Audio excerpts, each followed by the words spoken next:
ഓം ശാന്തി. 2/1/2025 ബാബ ഇന്ന് പറഞ്ഞത് ഇതാണ്: മധുരമായ കുട്ടികളെ, ബാബയുടെ പാർട്ട് കൃത്യമാണ്. ബാബ തൻ്റെ സമയത്താണ് വരുന്നത്. അല്പം പോലും വ്യത്യാസമുണ്ടാകുന്നില്ല. ബാബ വന്നതിൻ്റെ ഓർമ്മചിഹ്നമായ ശിവരാത്രി ആർഭാടത്തോടെ ആഘോഷിക്കൂ. ചോദ്യം: ഏതു കുട്ടികളുടെ വികർമ്മമാണ് പൂർണ്ണമായും വിനാശമാകാത്തത്? ഉത്തരം: ആരുടെയാണോ യോഗം ശരിയാകാത്തത്, ബാബയെ ഓർമ്മിക്കാത്തത്, അവരുടെ വികർമ്മം വിനാശമാകില്ല. യോഗയുക്തമാകാത്തതിനാൽ പൂർണ്ണമായ സൽഗതി ഉണ്ടാകുന്നില്ല. പാപം അവശേഷിക്കുന്നു, പദവിയും കുറയുന്നു. യോഗമില്ലായെങ്കിൽ നാമരൂപത്തിൽ കുടുങ്ങിക്കൊണ്ടിരിക്കുന്നു. അവരുടെ കാര്യം തന്നെ ഓർമ്മ വന്നുകൊണ്ടിരിക്കും. ഇങ്ങനെയുള്ളവർക്ക് ദേഹി അഭിമാനിയായിരിക്കാൻ സാധിക്കില്ല. ഈ ഡ്രാമ അനാദിയായി ഉണ്ടാക്കപ്പെട്ടതാണ്. ബാബ പറയുന്നു, ഞാൻ വരുന്നത് അതിരാവിലെയാണ്. ഭാരതവാസികളാണ് 100% സതോപ്രധാനവും വീണ്ടും 100% തമോപ്രധാനവുമായി മാറുന്നത്. പ്രഭാതം അർത്ഥം 12 മണി, 12 അടിച്ച് 1 മിനിറ്റ്. സെക്കൻഡിൻ്റെ കണക്ക് വയ്ക്കുന്നില്ല. സെക്കൻഡ് കടന്നു പോകുന്നത് അറിയാൻ കഴിയില്ല. ലോകം ഘോര അന്ധകാരത്തിലാണ്. ബാബയെ എല്ലാ ഭക്തരും ദുഃഖത്തിൽ ഓർമ്മിക്കുന്നു. പതീത പാവന വരൂ. പക്ഷെ ബാബ ആരാണ്, എപ്പോഴാണ് വരുന്നത്, ഇതൊന്നും അറിയുന്നില്ല. സ്ലോഗനിലും എഴുതുന്നുണ്ട്, പവിത്രമാകൂ, യോഗിയാകൂ. ശരിക്കും എഴുതേണ്ടത് രാജയോഗിയായി മാറൂ എന്നാണ്. യോഗി എന്നത് സാധാരണ ശബ്ദമാണ്. എല്ലാവരും അവരവരുടെ വീടുകളിൽ അഥവാ സെൻറ്ററിൽ ശിവജയന്തി നല്ല രീതിയിൽ ആഘോഷിക്കൂ.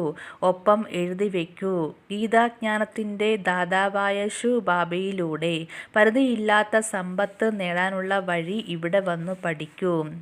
ഈ ശിവജയന്തിയാകുന്ന ഉത്സവം വാസ്തവത്തിൽ നിങ്ങളുടെ സത്യമായ ദീപാവലിയാണ്. എപ്പോഴാണോ ശിവ ബാബ വരുന്നത്, അപ്പോൾ വീടുകളിൽ വെളിച്ചമുണ്ടാകുന്നു. സത്യയുഗത്തിൽ വീടുകളിൽ പ്രകാശം മാത്രമായിരിക്കും. അതായത് ഓരോ ആത്മാവിൻ്റെയും ജ്യോതി തെളിഞ്ഞിരിക്കും. ഇവിടെ ഇരുട്ടാണ്. ആത്മാക്കൾ ആസുരീയ ബുദ്ധിയുള്ളവരായി മാറിയിരിക്കുന്നു. സത്യയുഗത്തിൽ ആത്മാക്കൾ പവിത്രമായതിനാൽ ദൈവിക ബുദ്ധിയുണ്ടായിരിക്കും. ചിലപ്പോൾ രാഹുവിൻ്റെ ഗ്രഹപ്പിഴ ഉണ്ടാകുമ്പോൾ ആശ്ചര്യപ്പെടുത്തിക്കൊണ്ട് ഓടിപ്പോകുന്നു. ബൃഹസ്പതി ദശയിൽ നിന്നും രാഹുവിൻ്റെ ദശയിലേക്ക് മാറുന്നു. കാമവികാരത്തിലേക്ക് വീണാൽ രാഹുവിൻ്റെ ദശയാകും.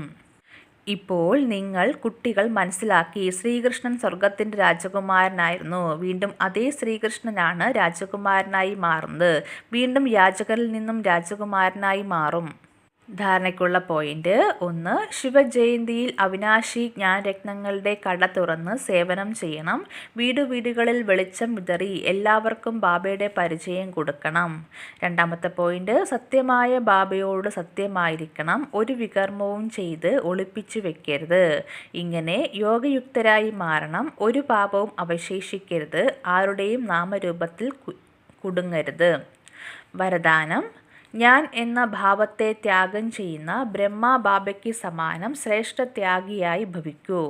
സംബന്ധങ്ങളുടെ ത്യാഗം, വൈഭവങ്ങളുടെ ത്യാഗം ഇവയൊന്നും വലിയ കാര്യമല്ല. എന്നാൽ ഓരോ കാര്യത്തിലും സങ്കല്പത്തിൽ പോലും മറ്റുള്ളവരെ മുന്നിൽ വയ്ക്കുന്നതിൻ്റെ ഭാവന വയ്ക്കുക. അർത്ഥം: ഞാൻ എന്ന ഭാവത്തെ ത്യജിക്കുക. ആദ്യം താങ്കൾ. ഇതാണ് ശ്രേഷ്ഠ ത്യാഗം.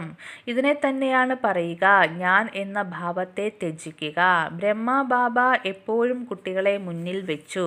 ഞാൻ മുന്നിലിരിക്കും. ഇതിലും സദാ ത്യാഗിയായിരുന്നു. ഈ ത്യാഗം കാരണം തൻ്റെ മുന്നിൽ, അതായത് നമ്പർ 1-ൽ പോകുന്നതിൻ്റെ ഫലം ലഭിച്ചു.